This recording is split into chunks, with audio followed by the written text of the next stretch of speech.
The lasagna sat untouched in the center of the dining table. My mother had insisted on this family dinner. Something important to discuss, she'd said. Now, I understood why all four of my siblings were here on a random Tuesday night. Before we eat, Dad said, standing at the head of the table, your mother and I have an announcement. My older brother, Jake, leaned forward eagerly. My sisters, Rachel and Sophie, exchanged knowing glances. My younger brother, Tyler, was already scrolling through his phone, barely paying attention. I sat at the far end, wine glass in hand, watching this unfold with growing curiosity. As you all know, we've been thinking about our future, Mom began. This house is too big for just the two of us, and frankly, the maintenance is becoming overwhelming. The house, a sprawling Tudor revival on Westchester Drive. 6 bedrooms, 4 baths, an acre of property. The house where we'd all grown up. The house my parents had owned for 30 years. Or so they thought. So, we've made a decision, Dad continued. We're going to divide the house among you kids. Multi-generational living is making a comeback, and we think it's time this family lived together again. Jake actually clapped. That's amazing. Madison and I have been looking for more space since the twins were born. Perfect timing, Mom said warmly. We're giving you and Madison's the master suite. It's the biggest bedroom, and you'll need the space with 2 babies. Rachel raised her hand like she was in school. What about me and David? You'll get the 2 bedrooms on the 2nd floor, Dad said. 1 for you, 1 for your home office. We know how important your remote work is. Rachel beamed. Sophie was practically vibrating with excitement. Sophie, you and Marcus get the guest suite over the garage, Mom continued. It's like a separate apartment, very private. Oh my God, that's perfect. Sophie squealed. Tyler, you get the basement bedroom, Dad said. We'll finish it properly, add a bathroom, a small kitchenette, your own bachelor pad. Tyler finally looked up from his phone. Seriously, that's sick. 4 siblings assigned. 4 spaces claimed. I took a sip of wine and waited. Mom turned to me with a tight smile. And Vanessa, we know you're very independent, so we thought you'd appreciate the sunroom. We can set up a daybed, and you'll have your own entrance through the back patio. The sunroom, a converted porch with windows on 3 sides. No heat, no real walls. Basically a glorified greenhouse. The sunroom, I repeated flatly. It's actually quite charming, Mom said. Lots of natural light. You're always working anyway, so you won't be here much. Jake pulled out his phone. Should we start planning the move? Madison's been packing already. We can be here by next month. Hold on, I said quietly. Before everyone starts packing, can I ask something? What is it, honey? Mom's voice had that patronizing edge I'd heard my entire life. Who exactly is giving away the bedrooms? Dad frowned. Your mother and I, obviously. It's our house. Isn't it? The table went quiet. What kind of question is that? Dad's voice had an edge now. We've lived here for 30 years. You've lived here for 30 years. Past tense. I pulled out my phone and opened my email. Dad, when did you last check the actual property deed? I don't need to check the deed on my own house. Actually, you do, because things change. I scrolled through my messages. Let me ask you something else. Do you remember 2 years ago when you were having financial trouble? The property tax bill that was 6 months overdue. Mom's face went pale. That was a temporary cash flow issue. It was $47,000 in back taxes, plus penalties. The county was about to put a lien on the house. You called me crying at midnight. Remember? Dad sat down heavily. We worked that out. I worked it out. I paid the back taxes, all $47,000 plus the $18,000 penalty. Then I paid off your home equity loan, another $180,000. And then I bought the house from you for the remaining mortgage balance of $290,000. Complete silence except for the sound of Tyler's phone hitting the hardwood floor. What? Jake's voice cracked. I turned my phone screen toward them, showing the county property records. This is the deed recorded with the county clerk 23 months ago. Owner of record, Vanessa Marie Chin. That's me. Rachel grabbed the phone out of my hand, staring at the screen. This can't be real. It's very real. Public record. You can look it up yourself. Property ID number 847-3392-0016. Purchased March 15th, 2 years ago, for $515,000 total, covering back taxes, penalties, the equity loan, and the remaining mortgage. Sophie looked like she might faint. Mom. Dad. Mom's hands were shaking. That was supposed to be temporary. You said you were helping us. I was helping you by buying your house before the county seized it. You signed a quitclaim deed transferring full ownership to me. You were there at the closing, Dad. You signed the papers. I thought we were refinancing. Dad's voice rose. The lawyer said something about restructuring. The lawyer said you were transferring ownership to avoid foreclosure. You heard what you wanted to hear. Jake pushed back from the table. So, you're saying you own this house? The whole thing? Every square foot? I've been paying property taxes, insurance, and maintenance for 2 years. New roof last summer, $3,800. HVAC replacement, $11,500. Foundation repairs, $12,200. Total investment of $590,000. Tyler had gone completely white, but we were going to move in. You were going to move into my house, without asking me. Slight difference. Rachel's voice was shrill. Why didn't you tell us? Tell you what? That I saved Mom and Dad from losing everything?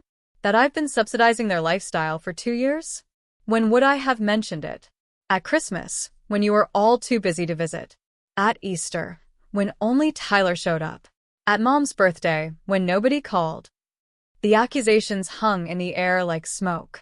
This is insane, Jake said. You can't own the family house. I don't just own the family house. I pulled up another document. I own a real estate portfolio worth $2.1 million. This house, plus 3 rental properties downtown, plus a commercial building on 5th Street. But you wouldn't know that because none of you ever asked what I do for a living beyond something with finance. You said you were an analyst, Sophie protested weakly. I am an analyst, a senior investment analyst who makes $220,000 a year, who's been investing in real estate since I was 26, who built something substantial while you all assumed I was barely getting by. Mom found her voice. You let us think we still owned it. For 2 years. You let us believe this was our house. You never asked. You've been living here rent-free, and I've been paying every bill.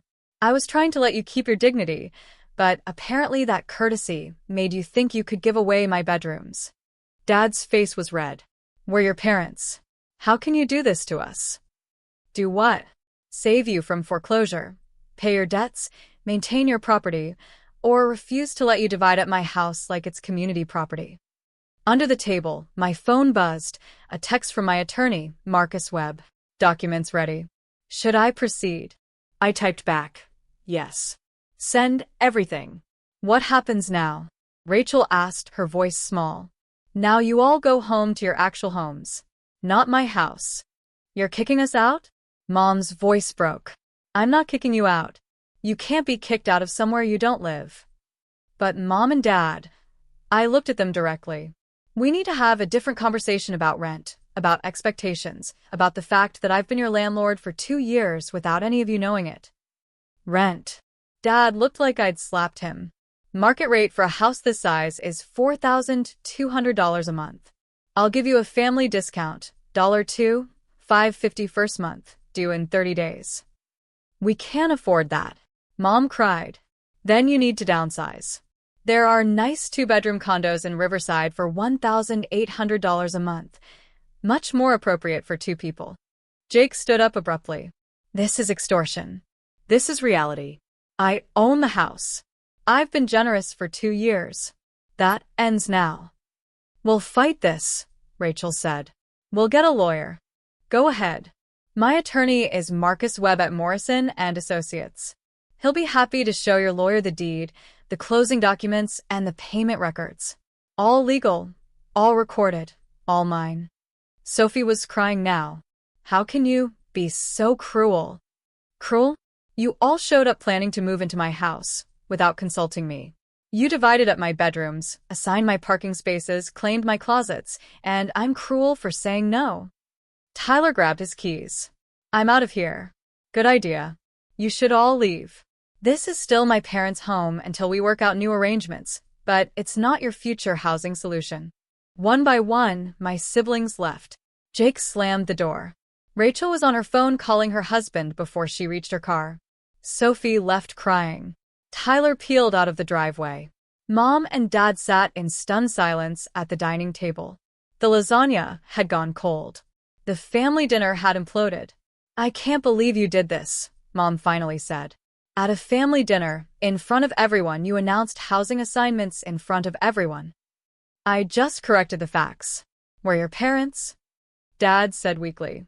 Doesn't that mean anything? It means I spent $515,000 saving you from foreclosure. It means I've spent another $75,000 on maintenance and taxes.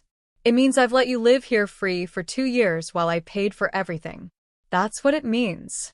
Mom's face crumpled. Where are we supposed to go? You're not going anywhere yet. But things change.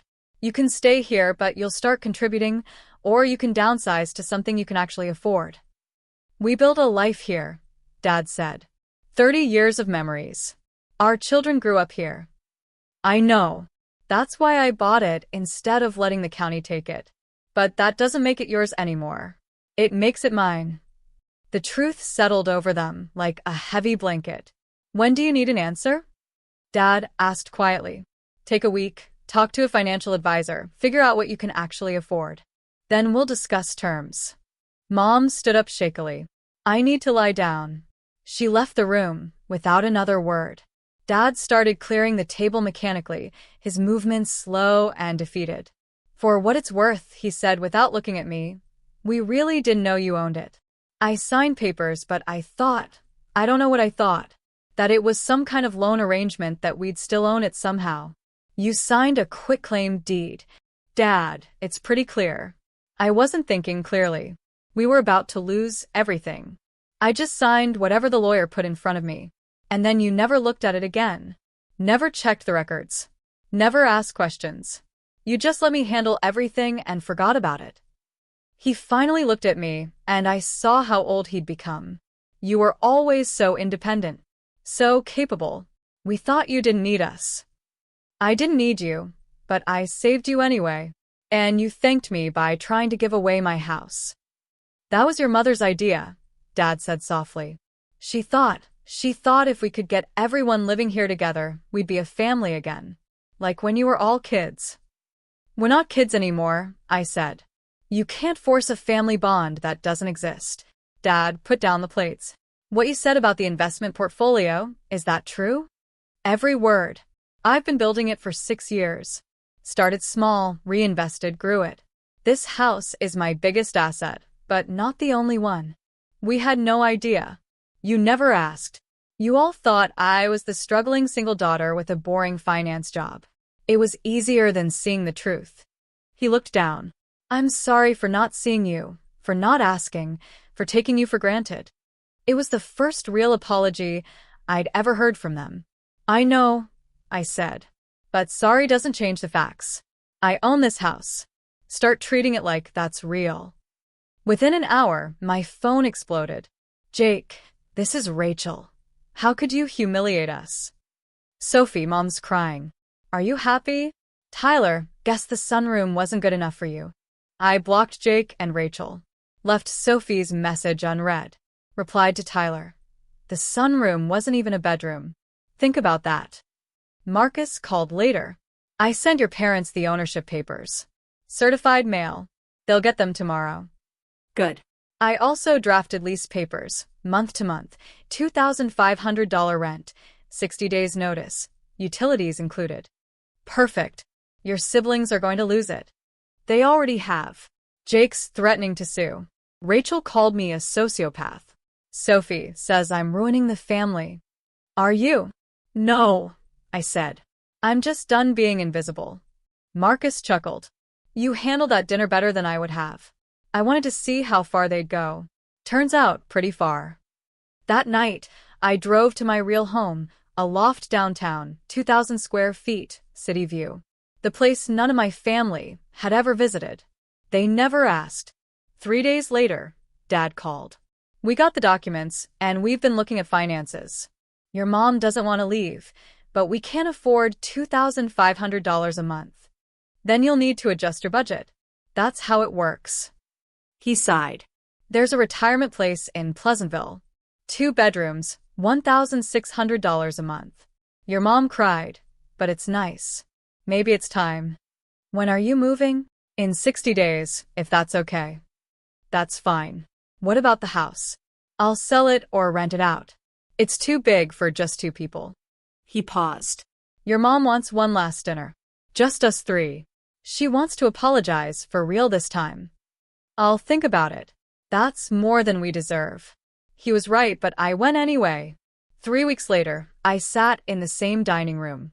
Fewer plates. Same lasagna, but homemade this time. Thanks for coming, Mom said stiffly. Sure. We ate in silence until she set down her fork. I need to say this. I nodded. We failed you, she said. We took you for granted. We ignored your success. You saved us, and we pretended it didn't happen. Then we tried to give away your house. Her voice shook. You were always the easy one. So we focused on the others. We thought you didn't need us. We stopped paying attention. Dad took her hand. We were embarrassed, Mom said. Ashamed that you had to save us, so we pretended you didn't. We thought that dinner would fix the family. We didn't think about how it made you feel. It wasn't even a real room, I said softly. I know, she whispered, crying. You deserved more. You deserved respect. Instead, we gave you a sunroom.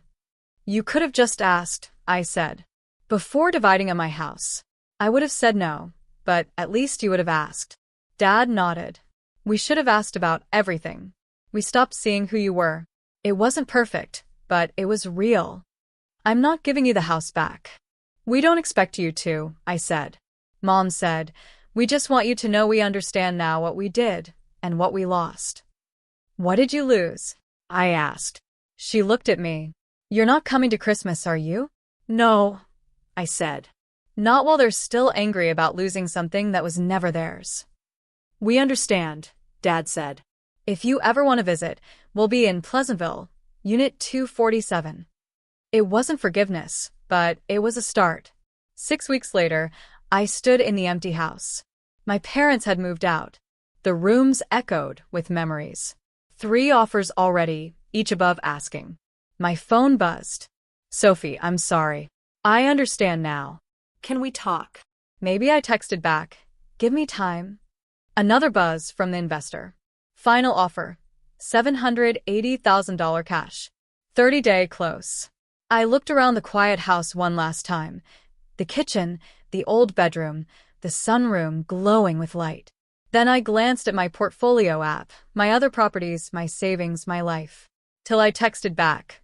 Send the contracts. The house would belong to someone else soon. But the lesson would stay with me. Sometimes saving your family means saving yourself first. Sometimes love means walking away. The sunroom glowed as I left. It had offered me a greenhouse. I built an empire instead.